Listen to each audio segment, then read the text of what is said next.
Alright, legends, welcome along to another little review here on the show. I'm your host, Rodney Stewart, and we're getting into another little chat about He-Man and the Masters of the Universe, the original from 1983. This is TEELA'S Trial. Now, this one here, very simple concept to this episode.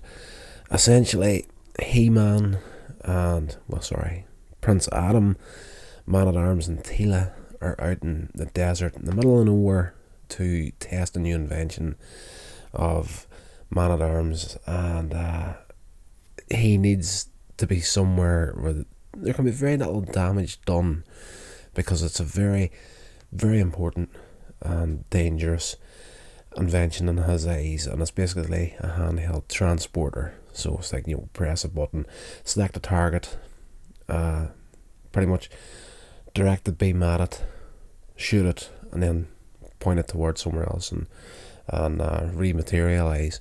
And he does it using a boulder. Then he tries it on himself, and he transports himself across a chasm to the far side. Everything's going good so far. Then Trapjaw turns up and tries to steal this thing, because he thinks, okay, this little transporting device will be a great little prize for Skeletor, because he could use it to transport himself and an army into the palace, or indeed Castle Grayskull. So Trapjaw sees the potential in this thing, tries to go for it, but Man-at-Arms isn't going to fall for it. He throws the device across the chasm to Teela, who grabs hold of it. Of course, Trapjaw, losing the device, says, okay, I'm going to, since I haven't got the device, I have got Man-at-Arms. I will trade one for the other. So he's trying to hold Man-at-Arms captive, and Teela isn't going to go for it. She tries to use the device to transport Man-at-Arms to safety, transport him back to the palace. She activates the device. He disappears. They chase Trapjaw off using attack track, and so they head back to the palace to work out what's happened with Man-at-Arms, if he's okay or not. They get to the palace and realise he never rematerialised where he was supposed to. Teela then drives herself insane, pretty much. She's, in her eyes, she's killed her father, and she doesn't deserve to be head of the guard. And she, first of all, goes to hand on their resignation with the king and queen. They refuse to take it, saying as they know it's not her fault what's happened, but Teela, in her mind, is like, she has to pay some sort of price for what she's done, and as the king's not going to take her resignation, she's going to exile herself to pretty much the middle of nowhere. The wastelands is where she ends up at. Unknown to her and the rest of the palace, Trapjaw, when he was driven away at the beginning of the episode, was scanning Eternia and worked out where Man-at-Arms rematerialised. He picked him up and took him to Snake Mountain, where they're holding him prisoner and trying to make him invent stuff for Skeletor and the bad guys. But of course, Man-at-Arms isn't going to do this, and he tricks Skeletor into letting him try to work on a spare teleportation device that he was working on, never finished. He had it on him. But Skeletor is smart enough and tries to say, okay, I don't want you to physically make it. I want everything in plans at this point, because what's going to stop you from finishing this device and transporting out? So yes, Man-at-Arms doesn't do that, but he does work on a communication device to try and contact the palace, which he manages to do. And Prince Adam, of course, is sitting at the communications tower waiting for word. He hasn't given up hope, even though Teela has thrown in the towel at this point and banished herself.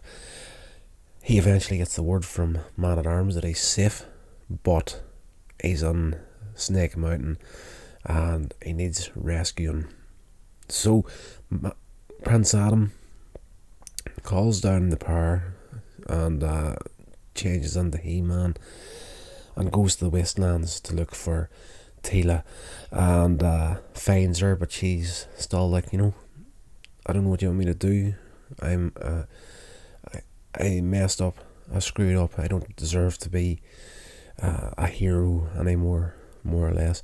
And there's nothing you can say to make me change my mind. And He-Man's like, well, what if I told you your father's safe? But he's on Snake Mountain. This changes Teela's opinion, and off she goes with He-Man to try and rescue him. So in Snake Mountain, they split up, and Teela's to make a bit of noise to, keep the guards occupied while He-Man tries to rescue Duncan, Man-at-Arms. And yes, they do manage to get their plan working. And He-Man manages to find Man-at-Arms and discovers that there is a transportation device there, and a teleportation device that's capable of escape of Snake Mountain, but it's only capable of taking 2 people. And because Man-at-Arms is in this cell, this energy cell, he can't activate it properly, and He-Man's not going to transport out. He decides, okay, if there's only 2 people can go, that's Man-at-Arms and Teela. So he goes, finds her, brings her back, and she's then presented with the option, or the moment of making things right, more or less. This is the escape plan. Only 2 people can go. It's you and your father. She refuses, and she's like, I'll fight my way out. But she wants He-Man and her father to transport out using the device, but they're like, this isn't going to happen. He-Man has a far better chance at getting out on his own than what Teela would have, and it's down to her to use the device to send him back to the palace. But she's afraid to, after what happened earlier on. She thinks that she killed her, or she thought that she killed her father because she made a mistake using this thing, and she doesn't want to risk the same thing again, and she's trying her hardest to get out of it, essentially. But they're not going to let her do it. It's like, we have faith in you, you need to do this. And He-Man's like, we don't have time for this nonsense. Skeletor's going to be coming for us. He knows we're here. Make up your mind, do it now, we have got faith in you. Man-at-Arms walks her through the process, essentially, and the transporter works, takes him back to the palace, which leaves He-Man trapped on his own in Snake Mountain. But Skeletor's coming for him with his own invention that he thinks that, this is so good it would even put Man-at-Arms to shame. Man-at-Arms being the big inventor on Eternia. There's nobody like him when it comes to building things. It's essentially a tank with claw arms and stuff and everything on it, and freeze rays and whatnot. And he goes for He-Man with it and fails miserably. And the last we see of Skeletor in this episode is whenever He-Man actually lifts the entire tank and throws it up onto this high ledge, away out of reach of anything. And he's like, you know what, Skeletor, drop me a line if you ever get down out of there, but watch that first step, it's a doozy. So that's it, pretty much at the end of the episode.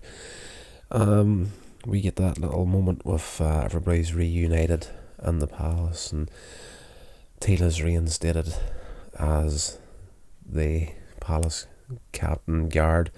So if that's even the right way to say that, the palace guard captain. And the king and queen's there, and Orko's doing some magic to entertain people, and he's trying to change a piece of coal into a diamond ring, more or less, but he messes that up as usual, and it's like a ring, but it has the coal on top of it instead of the diamond. And Teela's like, it's okay, Orko. We all make mistakes. And they have that little laugh, and the episode closes out to that little piece at the end that I enjoy so much.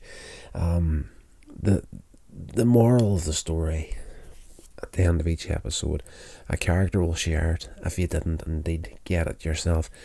This time, it's Man at Arms. He pops up and he's like, today's story, Teela made a mistake, but instead of trying to correct it, she ran away from it.